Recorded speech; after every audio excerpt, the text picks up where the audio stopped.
Halo kalian semua, selamat datang di channel Singkat Padat. Bagaimana kabar kalian semua? Mimin harap kalian semua baik-baik saja. Dan pada video kali ini kita akan melanjutkan pembahasan konten spoiler dari serial Donghua Martial Immortal season ketiga part ke-39.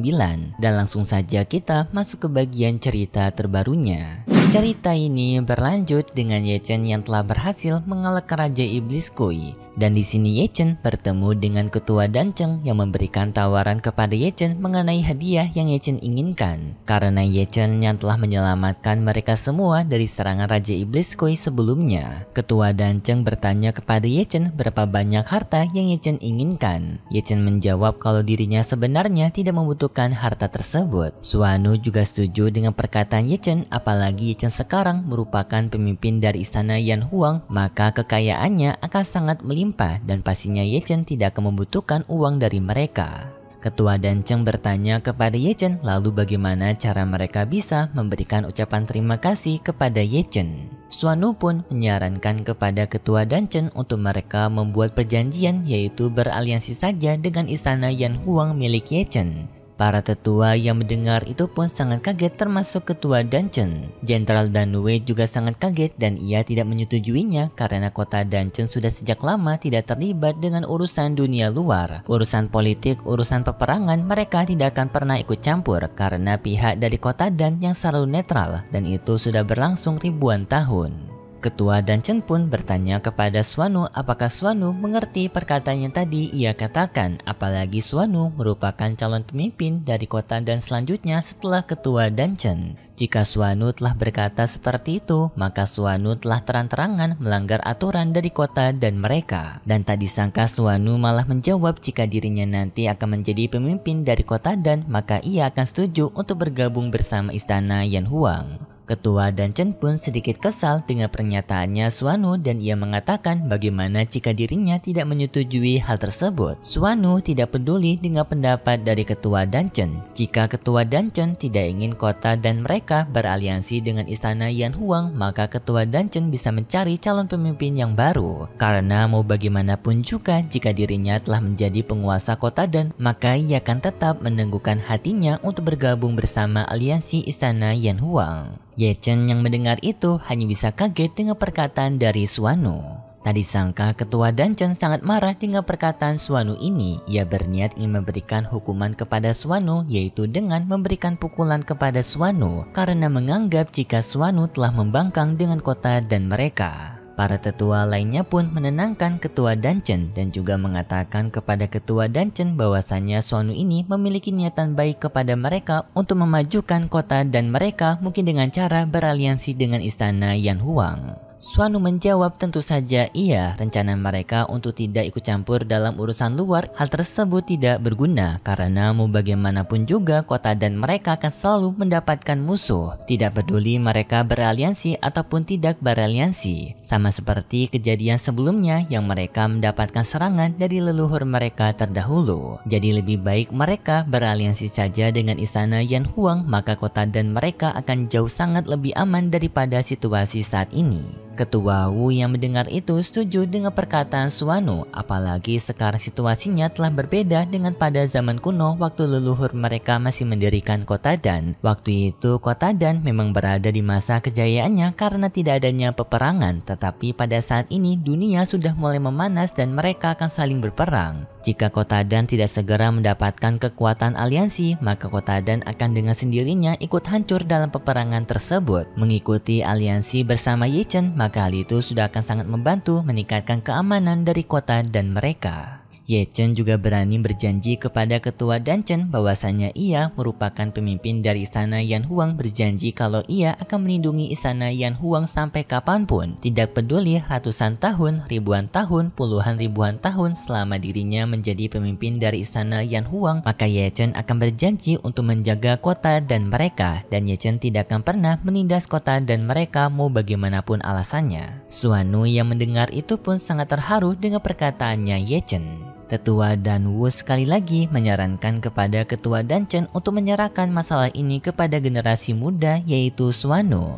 Nanti jika adanya masalah, maka Tetua Danwu akan berani untuk bertanggung jawab. Tetua lainnya juga setuju dengan perkataan dari Tetua Danwu, apalagi sebelumnya Ye Chen telah menunjukkan sikap heroiknya kepada mereka semua. Waktu mereka semua terjebak di formasi mematikan, Ye Chen bisa saja kabur menggunakan teknik tata ruangnya. Tetapi tak disangka Ye Chen malah menolong mereka semua yang hal itu tidak bisa dilakukan oleh orang lain. Jadi sangat layak sekali jika mereka memutuskan untuk bergabung bersama Ye Chen. Ketua Danchen yang mendengar para tetua lainnya setuju untuk beraliansi dengan Ye Chen, maka Ketua Danchen pun akhirnya setuju untuk menerima hal ini. Ia setuju jika kota dan mereka beraliansi dengan istana Yan Huang milik Ye Chen. Dan setelah itu pun kota Dan sekarang telah dibuka kembali setelah sebelumnya tertutup karena kota Dan yang takut dengan serangan. Tetapi karena sebelumnya Ye Chen telah membasmi serangan itu, maka sekarang kota Dan memberanikan diri untuk membuka gerbang, dan juga sekarang mereka telah mendapatkan perlindungan dari istana Yan Huang. Ye Chen juga telah meminta bantuan kepada para tetua dari istana Yan Huang untuk menjaga kota Dan mereka. Setelah itu pun Ye Chen berpamitan dengan Suanu kalau ia akan segera kembali ke istana Yan Huangnya karena Ye Chen masih memiliki urusan lain. Suanu bertanya apakah Ye Chen tidak berniat untuk berpamitan dengan Luosi terlebih dahulu. Ye Chen menjawab kalau ia tidak berani mengganggu Luosi karena ia tahu jika Luosi sekarang sedang melakukan latihan mandiri. Ye Chen berjanji di masa depan nanti ia akan datang kembali ke kota Dan untuk menemui mereka berdua, dan lalu setelah itu Ye Chen pun pergi meninggalkan Suanu. Dan di saat itu Suanu tampak begitu terpesona dengan pesona Ye Chen karena ia yang masih jatuh cinta kepada Ye Chen. Kemudian pun kita berpindah di tempatnya Nishuang sekarang yang berada di aula leluhur dari Sekte Zhengyang untuk menemui leluhur paling misterius dari Sekte Zhengyang. Karena Ketua Cheng Kun telah memberitahu jika leluhur misterius dari Sekte Zhengyang mereka akan mewariskan teknik rahasia kepada Nishuang. Nishuang sendiri juga merasa penasaran dengan leluhur misterius ini karena Nishuang yang belum pernah bertemu dengan leluhur misterius. Kemudian Nishuang pergi ke tempat pengasingan dari leluhur misterius itu dan Nishuang pun bertemu dengan sang leluhur misterius. Nishuang pun telah bertemu dengan sang leluhur misterius yang ternyata sang leluhur misterius memiliki wajah yang masih muda. Tetapi sebenarnya ia telah berumur ribuan tahun dan juga bisa dibilang orang paling tua dari Sekte Zhengyang. Tidak ada yang lebih terhormat daripada orang ini. Setelah leluhur misterius itu bertemu dengan Nishuang, ia pun memuji kecantikan Nishuang yang sangat luar biasa cantik serta tubuhnya seperti giok yang sangat bersinar. Tiba-tiba saja setelah leluhur itu berbicara seperti itu, tubuhnya Nishuang tidak bisa bergerak. Nishuang pun sadar jika leluhur ini berniat untuk mencabuli dirinya. Sang leluhur itu menyarankan kepada Nishuang untuk tidak melawan dirinya karena semua tempat ini telah ditutupi oleh energi milik sang leluhur. Jadinya Nishuang tidak akan bisa menghancurkan larangan dari sang leluhur. Sang leluhur juga memberitahu kepada Nishuang bahwasanya ia akan memberikan keturunan yang sangat kuat kepada Nishuang dengan cara yang tentu saja dengan membuat anak. Nishuang yang merasakan ini pun sangat marah karena dirinya tidak terima dicabuli oleh siapapun.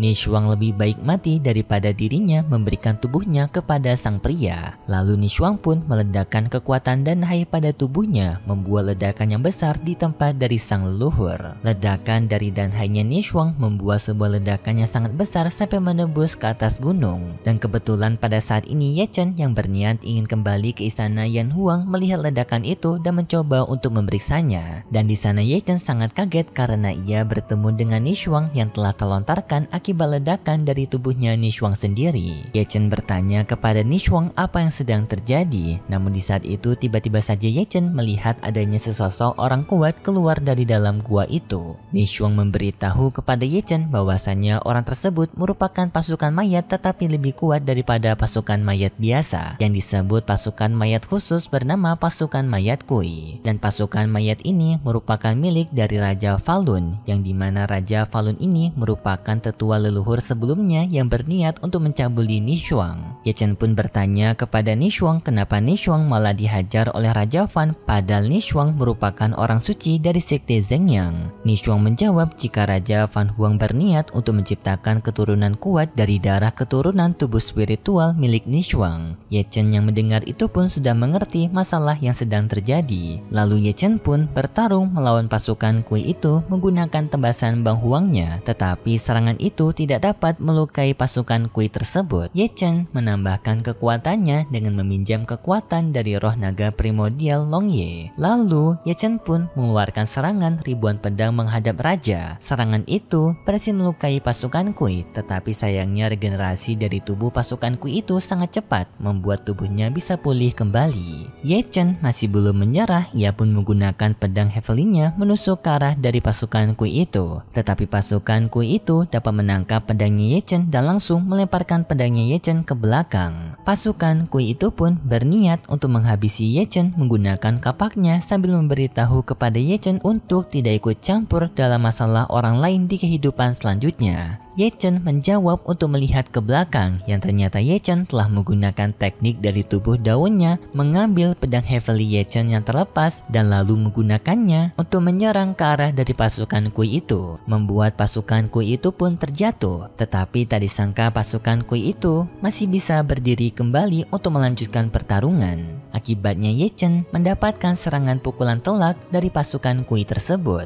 Ye Chen pun mulai bertarung dengan serius, yaitu dengan Ye Chen mengeluarkan dua senjata spiritualnya, yaitu peta Khushu dan juga tungku Daluo Dewa Kekacauan.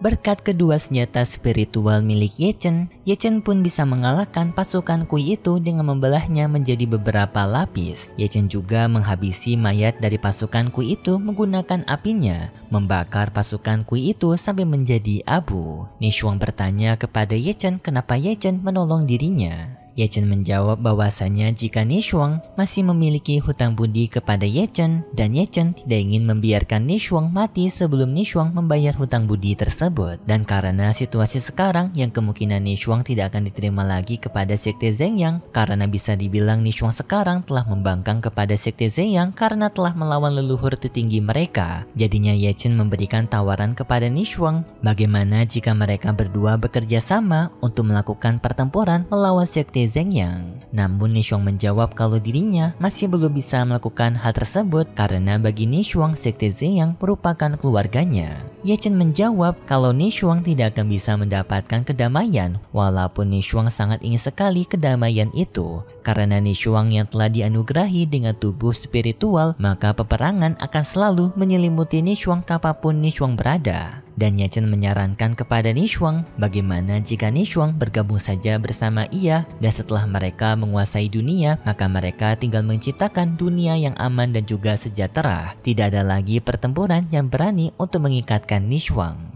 Mendengar perkataan itu, Nishuang jadi teringat keinginannya di masa lalu bersama Ye Chen, yang dimana Nishuang berharap jika dirinya bisa menjadi manusia biasa bersama Ye Chen, tinggal seperti orang biasa membuat kehidupan mereka yang damai dan juga sejahtera tanpa memikirkan pertempuran yang tidak ada habisnya. Ye Chen menjawab dengan dingin jika perkataan itu hanya sekedar omong kosong saja. Takdir mereka sekarang telah ditetapkan dan mereka tidak akan bisa merubah takdir mereka. Lalu Ye Chen pun dengan segera pergi dari sana meninggalkan Nishuang.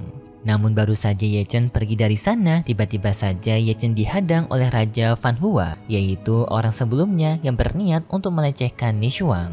Raja Fan langsung mengancam Ye Chen untuk ikut bersama dirinya ke suatu tempat. Jika Ye Chen berusaha melawan, maka hal tersebut akan memberikan penderitaan kepada Ye Chen. Ye Chen telah menyadari jika Raja Fan ini merupakan musuhnya. Ye Chen pun dengan segera menyerang Raja Fan menggunakan serangan ribuan pedang menghadap Raja. Tetapi serangan itu dengan mudahnya dapat dihentikan oleh Raja Fan. Dan di saat ini Ye Chen telah menyadari jika Raja Fan ini telah berada di ranah dari kuasi Kaisar, lebih tinggi daripada ranah dari kuasi Heavenly. Ye Chen pun dengan segera mencoba untuk kabur dari Raja Fan. Raja Fan pun menggunakan kekuatannya, yaitu dengan Raja Fan menggunakan rantai mengikat Ye Chen. Ye Chen pun sangat panik jika dirinya terjebak oleh rantai rune ini, maka dirinya sudah tidak akan bisa kabur dari ikatan rantai tersebut. Untungnya Ye Chen bisa keluar dari ikatan rantai itu dengan Ye Chen menggunakan kekuatan dari tubuh kaisarnya. Ye Chen sadar kalau dirinya sekarang harus segera kabur karena ia tidak akan bisa bersaing melawan Raja Falun. Ye Chen pun menggunakan kekuatan mata immortalnya untuk membuka teknik tata ruang agar ia bisa berpindah tempat. Sedangkan Raja Falun menggunakan kekuatannya untuk berusaha menyegel Ye Chen agar Ye Chen tidak akan bisa kabur.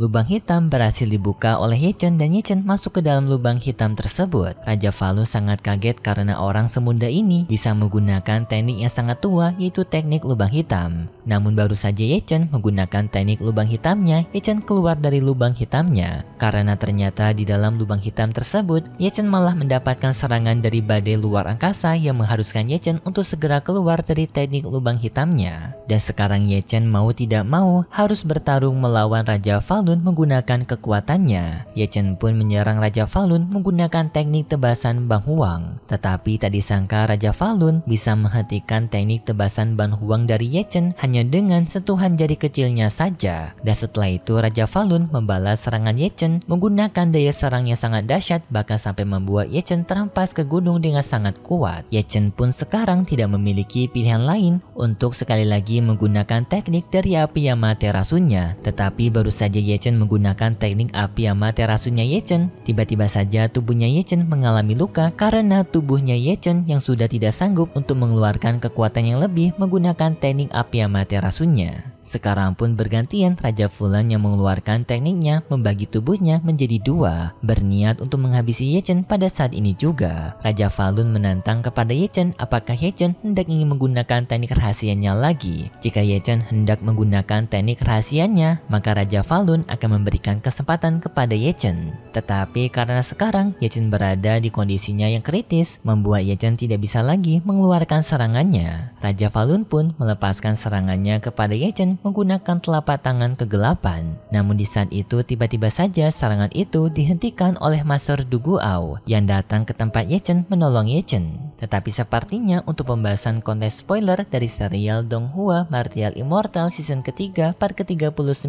sampai di sini dulu. Kita akan lanjutkannya lagi pada video selanjutnya. Kalau gitu pun terima kasih buat kalian semua yang sudah menonton video ini sampai akhir. Jika kalian suka dengan video kali ini, bisa beri like serta subscribe dan sampai jumpa di video selanjutnya. See ya!